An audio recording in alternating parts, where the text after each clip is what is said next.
Oh ya, perkenalkan kami dari kelompok 10 antropologi dengan topik kelas sosial dan ketimpangan di ruang publik dengan fokus transportasi umum.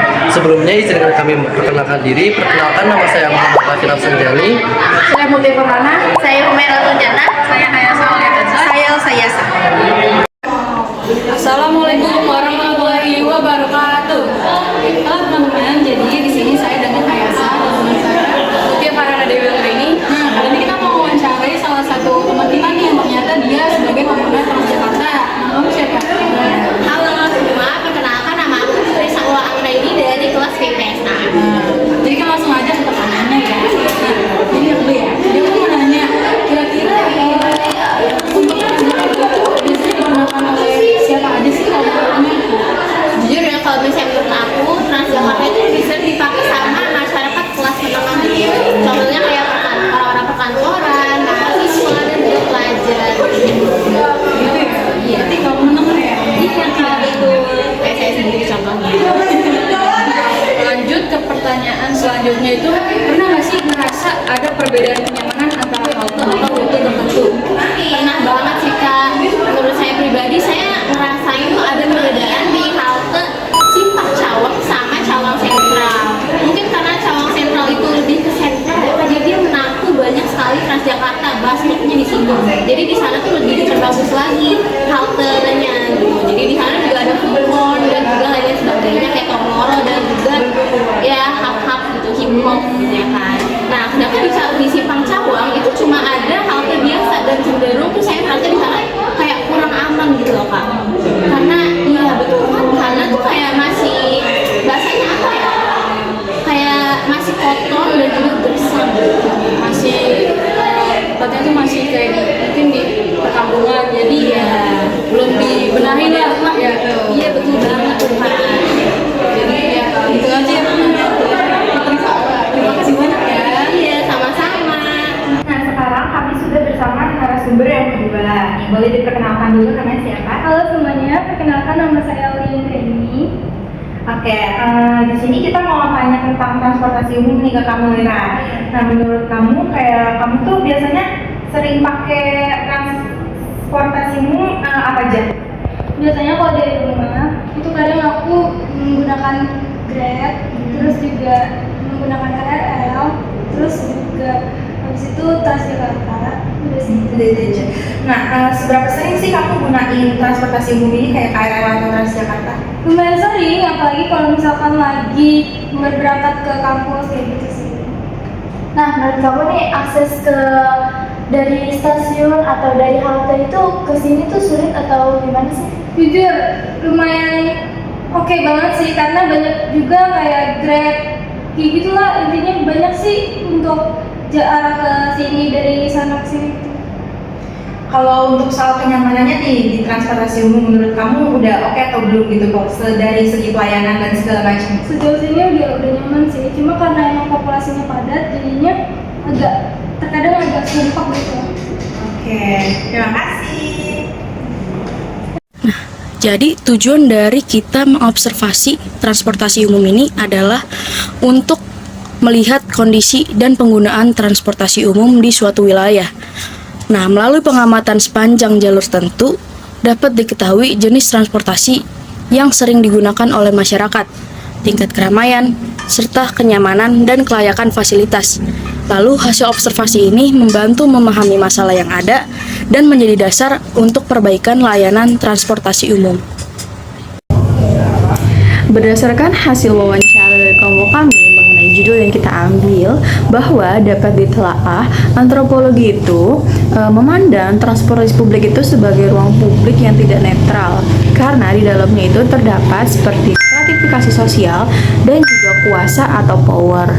Nah, jadi di sini pertama kita akan membahas dulu nih bahwa judul yang kita ambil itu bisa juga dihubungkan mengenai antropologi budaya.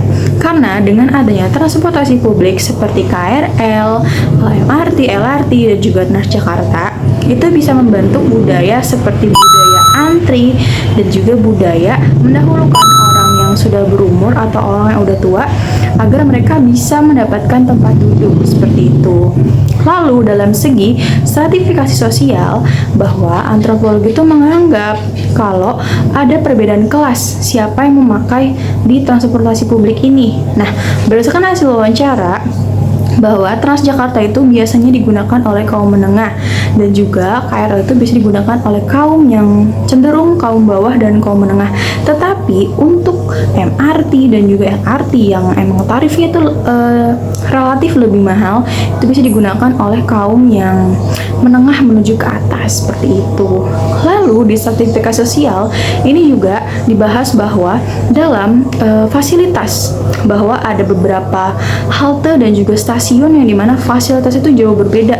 Ada yang fasilitasnya lengkap, terus ada juga yang masih terbelakang seperti itu. Nah, lalu dalam segi kekuasaan atau power di sini ada dua aspek. Yang pertama, pemerintah itu sebagai orang yang mengatur, sedangkan masyarakat itu sebagai orang yang menerima dan menggunakan, seperti kita ini kan menggunakan transportasi publik. Nah, contohnya itu gimana sih? Contohnya itu bisa ditelaah. Seperti di pusat kota di Sudirman itu fasilitas seperti stasiun dan juga halte dia cenderung banyak dan juga udah canggih gitu. Sedangkan untuk daerah-daerah yang terpencil dia cenderung masih tradisional, terus juga armadanya tuh masih dikit. Misalnya kita harus menunggunya tuh lama gitu. Nah, dari sini tuh membuktikan bahwa pemerintah punya power untuk mengatur, bahwa pemerintah memprioritaskan pusat ekonomi seperti di Sudirman agar dalam segala aspek yang ada di halte dan juga di stasiun itu dia lebih maju kayak gitu. Dan yang kedua contohnya itu misal untuk standar dan juga kenyamanan saat rush hour gitu. Nah, kalau kalian tahu rush hour itu kan dia pasti kalau nggak di KRL atau busway itu kita sampai berdempet-dempetan. Nah, pemerintah mungkin sudah menambah jumlah transportasi, jumlah mobilnya gitu atau jumlah keretanya, tapi tetap aja padat gitu, sehingga kita sebagai pengguna ya cuma bisa mengeluh gitu. Nah, solusinya ada beberapa orang yang memang dia itu mengganti ke MRT juga LRT, tapi dengan garis besar yang mampu aja gitu. Jadi dalam segi antropologi itu memandang transportasi publik itu sebagai ruang sosial yang dia itu tidak netral, seperti itu.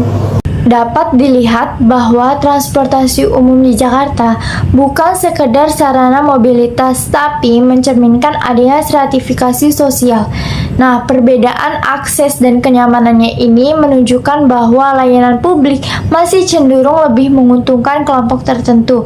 Oleh karena itu, peningkatan transportasi publik ke depannya itu tidak hanya fokus pada pembangunan fisik dan teknologinya aja, tapi juga pada pemerataan akses, keterjangkauan biaya, serta kenyamanan bagi seluruh masyarakatnya ini agar transportasi itu benar-benar menjadi sarana yang adil.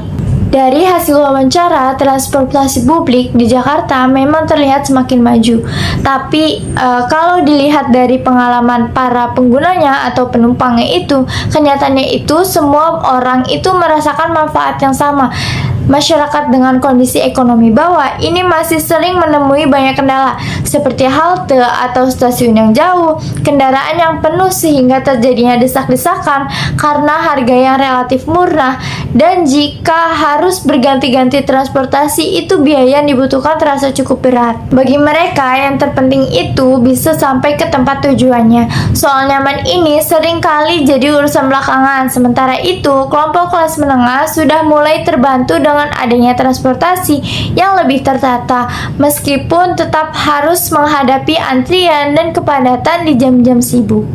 Jadi posisi kita sebagai peneliti itu memposisikan diri kita sebagai pengguna transportasi publik yang merasakan langsung akses dan kenyamanan di Jakarta, sehingga lebih peka terhadap ketimpangan layanan antar wilayah dan kelas sosial.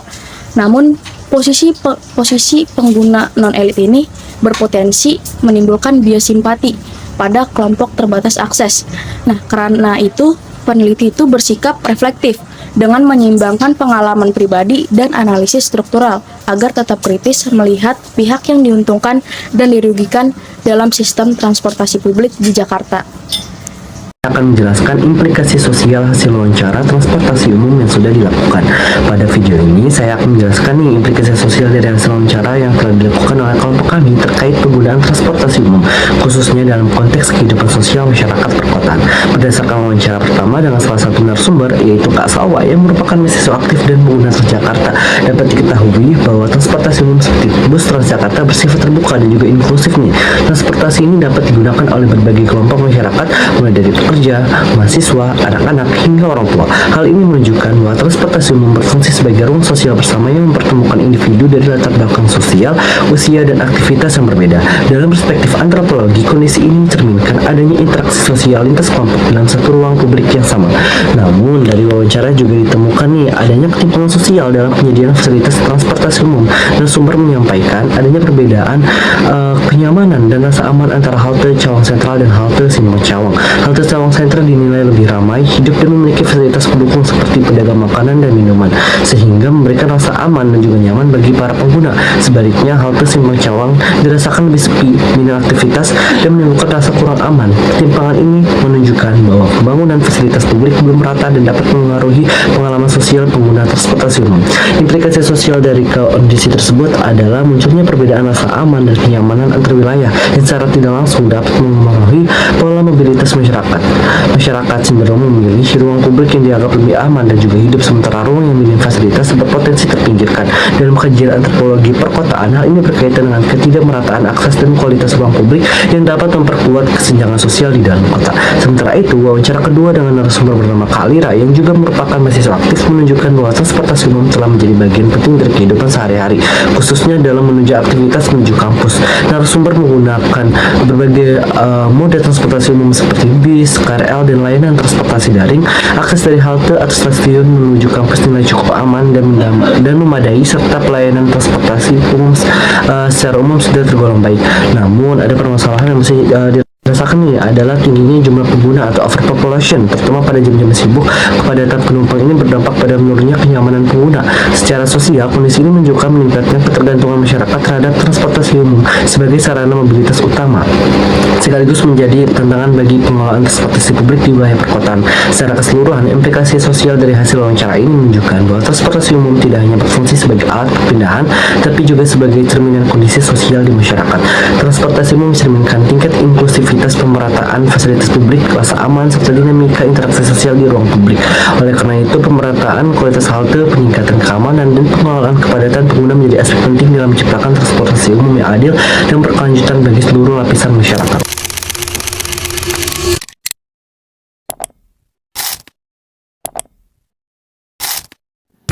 Transportasi umum di Jakarta seperti Transjakarta dan KRL bukan cuma soal pindah dari satu tempat ke tempat yang lain, tapi juga menunjukkan adanya perbedaan kelas sosial.